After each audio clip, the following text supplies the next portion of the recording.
आपको मानना पड़ेगा, क्योंकि यहाँ पे एक तो ये सब चीज हो रही कि भाई बीजेपी का कैंडिडेट है और मनोवर हसन परिवार का जाटों में बहुत आना जाना है।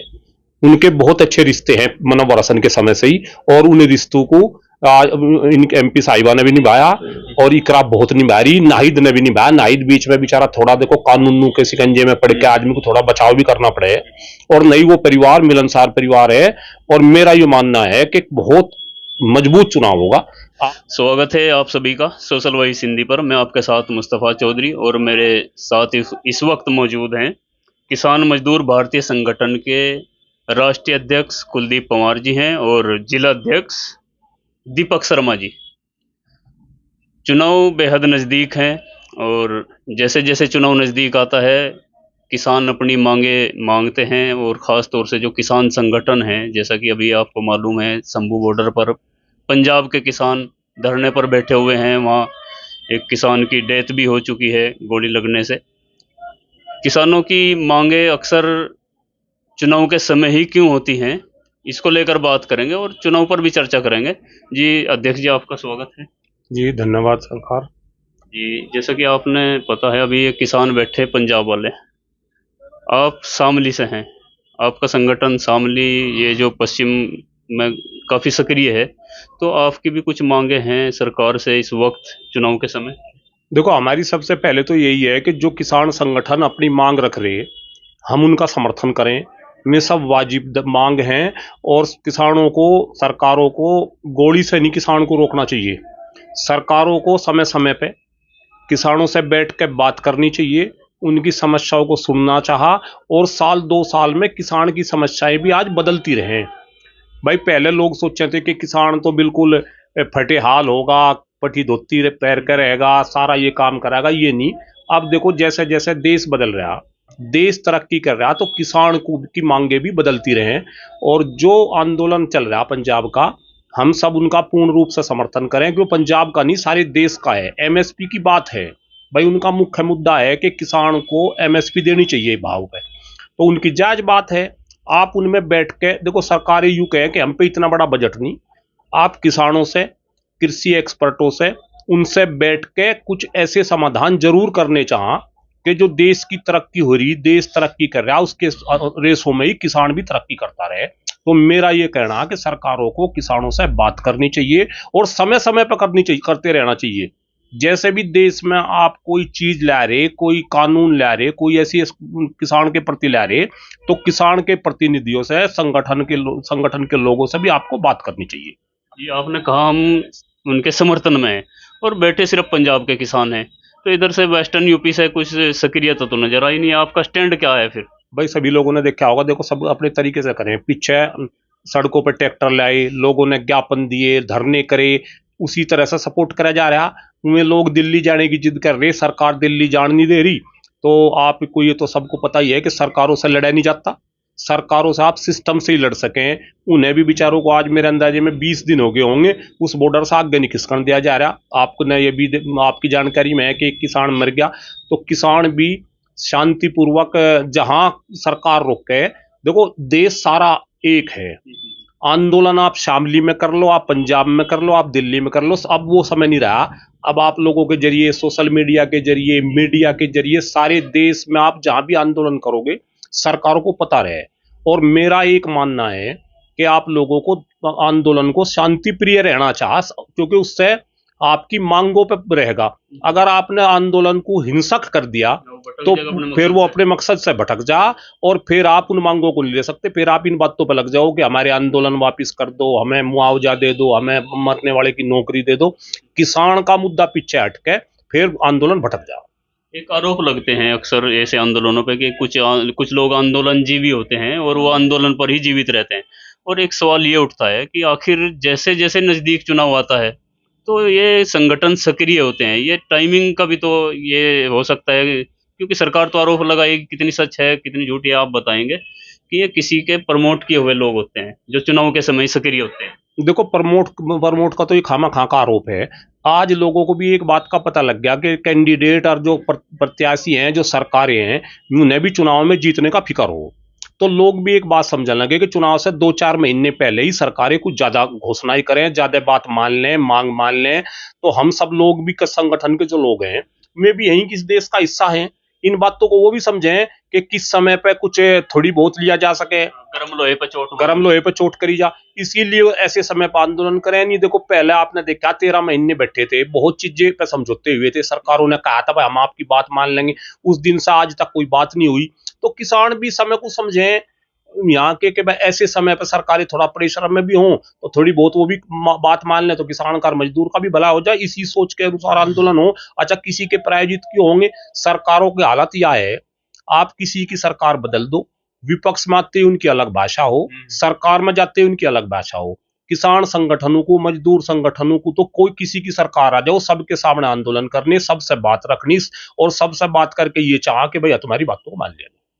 तो किसान की समस्या एक जैसी है लगभग पूरे देश में, एमएसपी को लेकर खास तौर से, और भी कुछ मांगे हैं जो पूरे देश के किसानों को लाभ होगा। बैठे आज किसान पंजाब के हैं, पहले धरने पर ये जो दिल्ली आंदोलन चला 13 महीने, इसमें पश्चिम यूपी के भी बैठे और लाभ सबको होता है, लेकिन संगठित नहीं हो पाता किसान। ये मेन वजह क्या है? अब सबसे बड़ी एक किसानों की हितैषी पार्टी मानी जाती है आरएलडी, रालोद। जयंत चौधरी जी काफ़ी एक्टिव रहते थे किसानों के मुद्दों को लेकर, और अब उसी सरकार में जा मिले जिसके खिलाफ लड़ाई थी वर्तमान सरकार में। इसे आप कैसे देखते हैं? देखो एक चीज आपको माननी पड़ेगी, सारे देश में अलग अलग पार्टियां हैं, कोई किसान हितैषी भी हैं, अलग अलग अपने मुद्दे हैं। राष्ट्रीय लोकदल भी पश्चिम उत्तर प्रदेश में काफी सक्रिय पार्टी, और देखो उनके भाई में अपने फैसले हैं, उनके राष्ट्रीय अध्यक्ष को क्या लगा, उससे क्या हो सके, ये लगा होगा बस सरकार में रह के आप किसान की ज्यादा बात उठा सको, आप किसान के मुद्दे वहां ज्यादा रख सको, वो तो उसके बारे में यही बता सकें। लेकिन हाँ, चौधरी चरण सिंह के समय से लोक दल ने किसानों की बात करी, बीच बीच में विभिन्न सरकारों में भी रहे, चाहे कांग्रेस रही हो चाहे पहले भी बीजेपी में रहे हो, जहां भी चौधरी चरण सिंह परिवार रहा, जहां जयंत चौधरी रहे, उन्होंने किसानों की बात करी।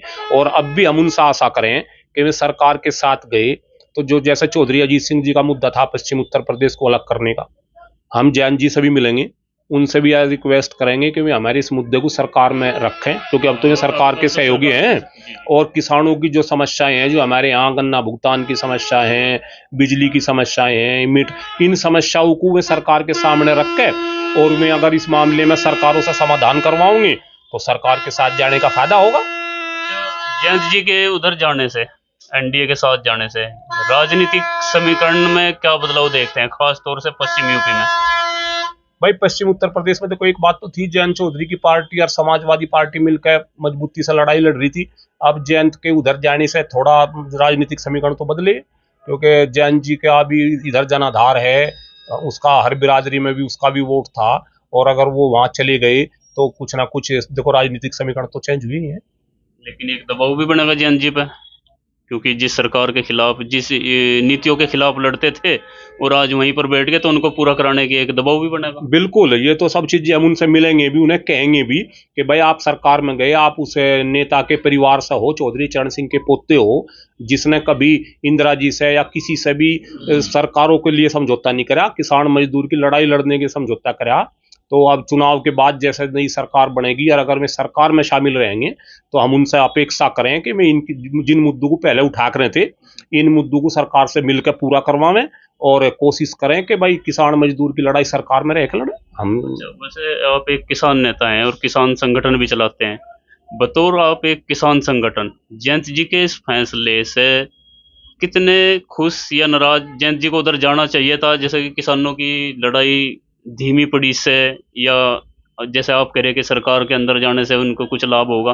बतौर एक किसान संगठन या एक किसान, आप क्या समझते हैं, जयंत जी को जाना चाहिए था या नहीं जाना चाहिए? देखो जी, मेरी एक सोच है, पीछे बहुत बड़ा आंदोलन चला देश में, 13 महीने बहुत बड़ा आंदोलन चला, 13 महीने में एक मांग मनवा पाए हम कि सरकार कानून वापस ले ले।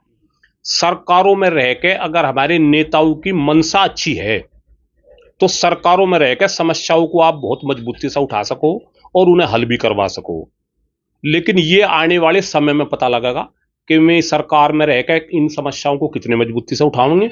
और देखो किसान संगठनों का, किसानों का तो मतलब ये है कि भाई सरकार बनने के बाद सरकार के सामने अपनी समस्याएं जरूर रखी जाएंगी, सरकार मानेगी तो उन्हें धन्यवाद कहेंगे, सरकार नहीं मानेगी तो आंदोलन करेंगे किसान मजदूर तो। और वो आने वाले समय में पता लगा कि जैन जी किसान मजदूर की लड़ाई वहाँ कितनी मजबूती से लड़ेंगे। बिल्कुल, मैं आपकी इस बात से तो सहमत हूँ कि सरकार के अंदर रहकर आप किसानों का या जो भी जिसकी भी समस्या हो उसको हल कराया जा सकता है, लेकिन बतौर जयंत की पार्टी सिर्फ अलायंस पार्टनर के रूप में 2 सीटों पर चुनाव लड़ेगी, इतनी बड़ी पार्टी नहीं है भारतीय जनता पार्टी के मुकाबले में। आपको आशा है इतनी बड़ी पार्टी जो आज पूरे देश में 400 पार का नारा लगा रही है, एक छोटी सी पार्टी सिर्फ 2 पार्टी वाले नेता की इतनी बड़ी मांगे मान लेगी?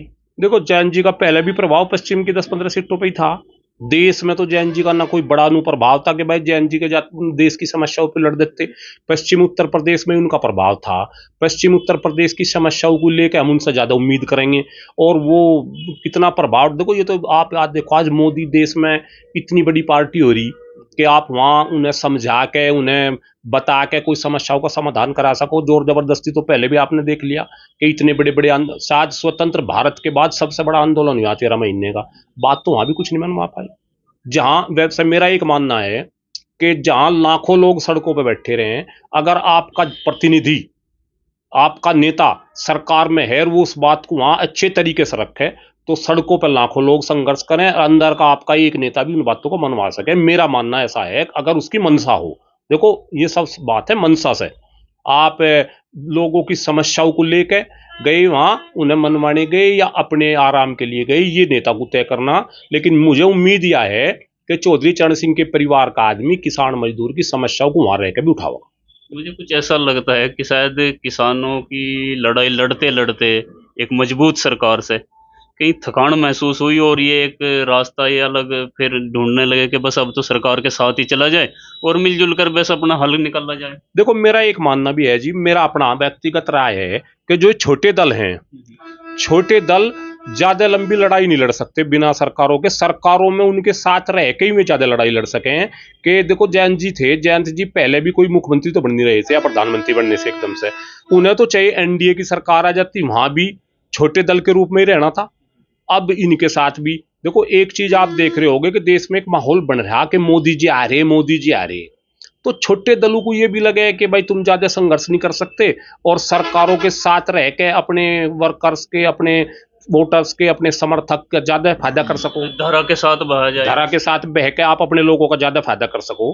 देखो, मैं थोड़ा सा इसमें स्पष्टवादी हूँ। और क्योंकि जैन जी यहाँ भी कोई इतना बड़ा वो नहीं था, यहाँ भी उन्हें 4-5 सीट दी गई थी।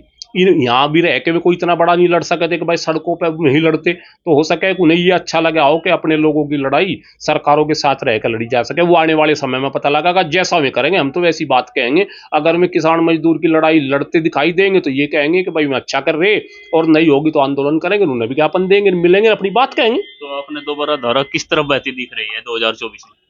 देखो जी, हमें तो ज्यादा तो जानकारी नहीं, लेकिन जिधर भी सुने हैं कि भाई बीजेपी बीजेपी मोदी मोदी ये हो रही, तो हम तो हम ये सुन रहे। और तो जनता के हाथ में है, जनता क्या करेगी। लेकिन अब क्या शौर्य मच रहा, पहले चुनाव हो रहे थे ऐसे कि भाई पता नहीं किसकी सरकार बनेगी। अब कर ये लड़ाई बता रहे टीवी चैनल और सोशल मीडिया के भाई मोदी 350 पार करेगा, 4.25। अब का चुनाव ना हो के सरकार की ये कह रहे कि सरकार कितनी सीट लेकर आओगी सरकार। अच्छा देखो, कल भी मोदी जी ने एक मीटिंग करके अगले सरकार के 100 दिन का एजेंडा तय कराया।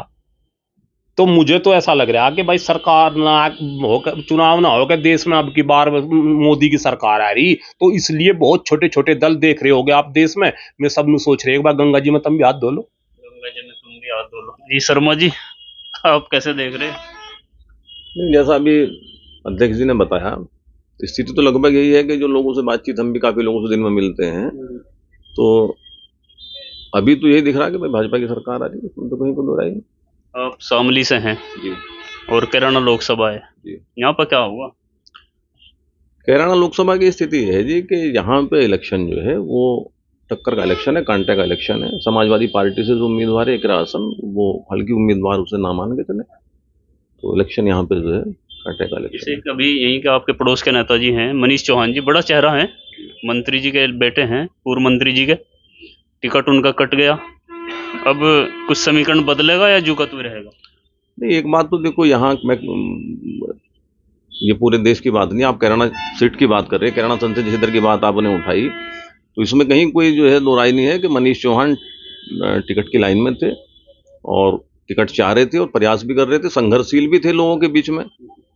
टिकट तो यहाँ से एक को न था, पार्टी हाईकमान ने प्रदीप चौधरी पर, निवर्तमान सांसद पे अपना जो है फिर दोबारा विश्वास जमाया।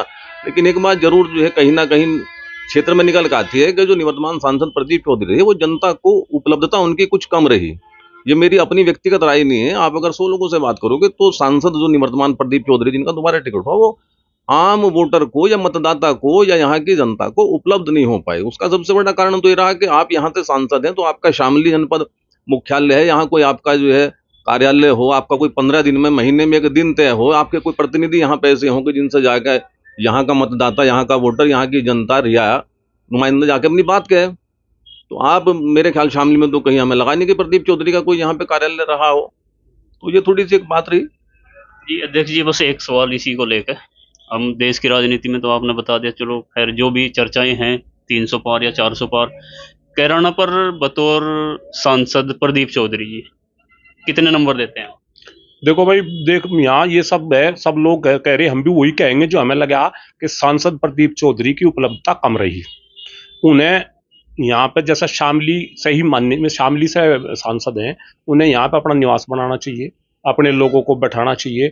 मनव्वर हसन परिवार यहाँ पहले से सक्रिय परिवार है, सब लोगों के से मिलने जुलने वाला, सुख दुख वाला आदमी है। तो मेरा मानना ये है कि भाई सहारनपुर का तो मुझे नहीं ज़्यादा जानकारी, लेकिन हमारे जिले के में यहाँ इकरा हसन भी बहुत मजबूत लड़ेंगी। आप उन्हें कुछ ज़्यादा ये नहीं कह सकते कि भाई उनका भी 36 बिरादरी माना जाना है। और प्रदीप चौधरी की उपलब्धता जरूर यहाँ कम रही और लोगों से मिलना जुलना उनका कम रहा। तो आप मानते हैं इस पूरी लहर के बीच इकरा हसन प्रदीप जी को टक्कर देने में सक्षम है? बिल्कुल, सबसे अच्छी कैंडिडेट है यहाँ। समाजवादी पार्टी ने बड़ा चुन के, बहुत लोकप्रिय है वह लड़की, व्यवहारिक है, पढ़ी लिखी है और मनव्वर हसन परिवार का पहले से यहाँ पे काफी हर बिरादरी में मिलना जुलना प्रभाव है, राणा जाना है। तो मेरा मानना तो यह है कि काटी की टक्कर होगी, काटी। खासतौर से अगर मैं जाट समाज की बात करूं, क्योंकि आप भी जाट समाज से आते हैं और चौधरी मनोहर हसन की राजनीति जाटों के बीच बड़ी रही है, बहुत जाटों के बीच उन्होंने रहकर राजनीति की है। और जयंत जी इकरा हसन तो बार बार बोलती भी हैं कि राजनीति में मेरे आने का जो कारण बने वो जयंत जी बने, वो उनकी बड़ी तारीफ करती हैं। आज भी जब जयंत जी बीजेपी में चले गए तो क्या जाट समाज में कुछ इसका लाभ मिल सकता है इकरा हसन को? अब देखो, आज जयंत जी के एनडीए में जाने के बाद आपको मानना पड़ेगा, क्योंकि यहाँ पे एक तो ये सब चीज हो रही कि भाई बीजेपी का कैंडिडेट है और मनव्वर हसन परिवार का जाटों में बहुत आना जाना है। उनके बहुत अच्छे रिश्ते हैं मनव्वर हसन के समय से ही, और उन रिश्तों को इनके एमपी साहिबा ने भी निभाया और इकरा बहुत निभा रही, नाहिद ने भी निभाया। नाहिद बीच में बेचारा थोड़ा देखो कानूनों के शिकंजे में पड़ के आदमी को थोड़ा बचाव भी करना पड़े, और नहीं वो परिवार मिलनसार परिवार है। और मेरा ये मानना है कि बहुत मजबूत चुनाव होगा, आप किसी को एक तरफा नहीं कह सकते, बहुत अच्छा चुनाव लड़ेगी इकरा, बहुत अच्छी लड़की है। 50-50 मानकर चल सकते हैं? बिल्कुल 50-50 मान